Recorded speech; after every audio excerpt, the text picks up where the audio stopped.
उसने राखी की वो पुरानी डिबिया खोली और जैसे ही उंगलियां धागे तक पहुंची, आंखें छलक पड़ी। इस साल भी किसी कलाई ने इंतजार नहीं किया, लेकिन क्या किसी दिल ने भी नहीं किया? भोपाल के शाहपुरा मोहल्ले की एक पुरानी इमारत की दूसरी मंजिल पर एक साधारण से फ्लैट में मीनल अकेली बैठी थी।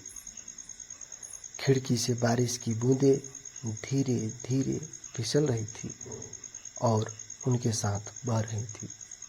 एक लड़की की चुपचाप टूटती उम्मीद। मीनल 34 साल की स्कूल टीचर, मासूम चेहरा और एक गहरा खालीपन जो उसकी मुस्कान में छुपा बैठा था। वो हमेशा से जिम्मेदार थी।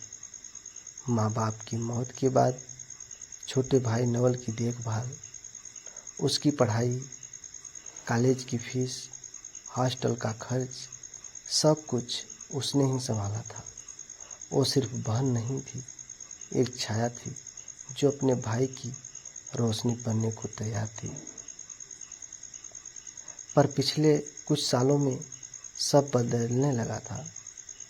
जब से नवल की शादी अन्वी से हुई, तब से जैसे मीनल की जगह घर से धीरे धीरे हटाई जा रही थी।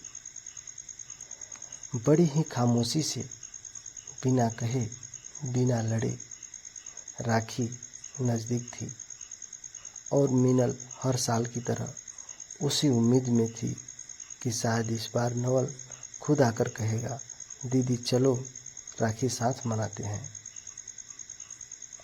लेकिन उस दिन जब स्कूल से लौटी तो मोबाइल में अन्वी का एक छोटा सा मैसेज था, इस बार मत आना राखी पर, हम उदयपुर जा रहे हैं। शब्द सीधे थे, लेकिन उनके पीछे की दीवार मीनल के दिल में सीलन की तरह उतर गई। उसका मन ठहर गया। चाय का प्याला ठंडा हो गया और उसकी आंखों में बचपन के सारे दृश्य घूमने लगे।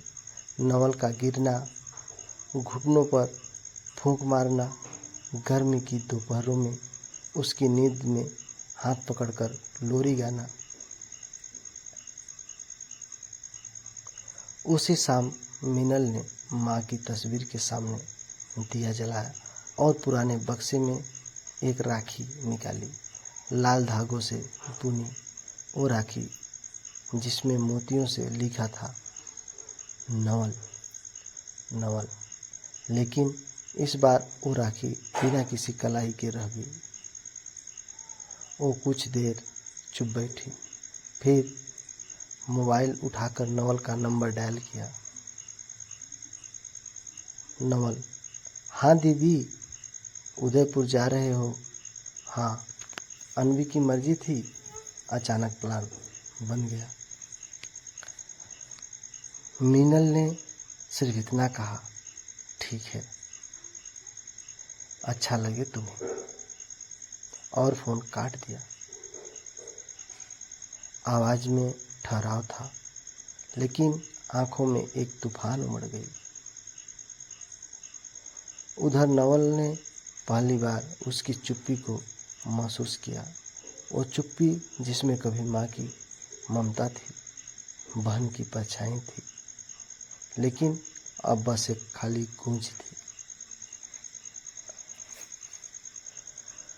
राखी वाले दिन सुबह जब अन्वी आईने के सामने सज रही थी, नवल ने यूं ही मोबाइल चेक किया और तभी उसने देखा मीनल की एक फेसबुक पोस्ट।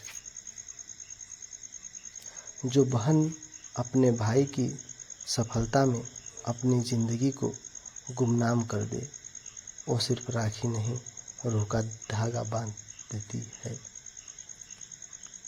लेकिन जब वही रिश्ता एक मैसेज से टूट जाए, तो शायद सबसे मजबूत वो धागा होता है जिसे हम अक्सर सबसे हल्का समझ लेते हैं। नवल के हाथ कांप गए कमेंट्स कि भीड़ में वो अपने अंदर की आवाज़ सुन रहा था। एक टीस जो अब और चुप नहीं रह सकती थी।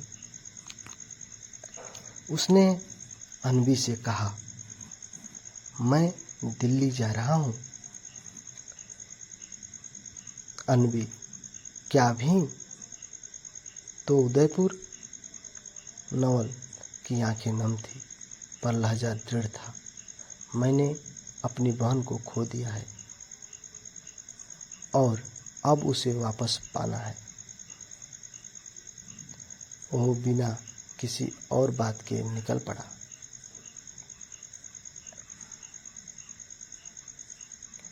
शाम तक दिल्ली पहुंचा और मीनल के घर की घंटी बजाई।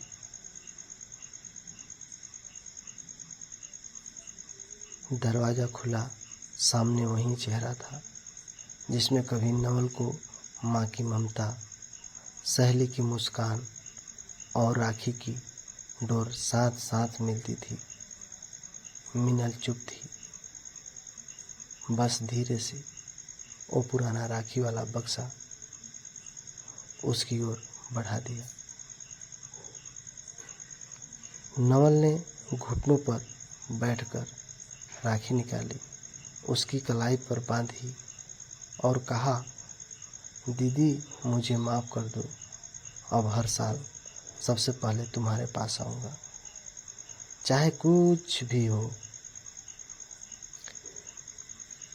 मीनल की आंखों में आंसू नहीं थे, बस एक चमक थी, जैसे टूटे विश्वास के बाद भी रिश्ते का सूरज फिर से उग आया हो। उसने नवल के सिर पर हाथ रखते हुए कहा, कुछ रिश्ते पुराने नहीं होते, वो बस थोड़ी देर चुप हो जाते हैं ताकि जब बोले तो फिर कभी खामोश न हो। दोस्तों, इस कहानी से या इस स्टोरी से हम यह सीख मिलती है कि राखी सिर्फ धागा नहीं, एक रिश्ता है जो खून से नहीं निभाने से जुड़ता है। अगर आपने भी कभी किसी अपनों को सिर्फ एक मैसेज से रोक दिया हो तो सोचिए कि आपके पीछे उनकी सारी दुनिया अधूरी नहीं हो जाएगी। यहीं से एंड होता है हमारी स्टोरी। आप लोगों को पसंद आए तो लाइक, कमेंट